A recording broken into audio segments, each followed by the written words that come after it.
Գիտես ինչ է խաղաղությունը։ Խաղաղությունը խաղաղ ապրելն է, այս տանջանքները հայազգի չապրելն է։ Ճիշտ մենք բոլորս էլ շատ ծանր տարանք մեր այս իրանցի Սահմանազատումը, բայց մենք կպայքարենք, մենք հաստատ հույսներս չենք կորցնի, մենք կպայքարենք մինչև վերջ։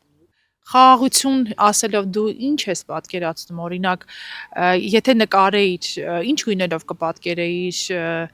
ինչ տեսք ունի քեզ խաղաղությունը, ինչ որ թռչնի տեսք ունի, գուցե ինչ որ զինվորի, գուցե զենքի տեսք ունի, եթե թուղթ տանք քեզ ու ասենք նկարիր էլինա խաղաղություն, ինչ կնկարես։ Կապույտ երկինք, զինվորները իրենց մայրերի, քույրերի, իրենց բարեկամների հետ սեղանի շուրջ նստած, ուրախ, ամենակարևորը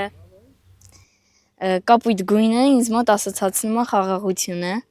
աղավնին, ինչ որ տուն կնկարեի ու աղավնին այդ տանիքի գլխին։ Հպարտ ես, որ Կիրանցում ես ապրում։ Այո, միանշանակ շատ հպարտ եմ ես։ Հավանիչ տեսանյութը եւ բաժանորդագրվիչ նորությունները բաց չթողնելու համար։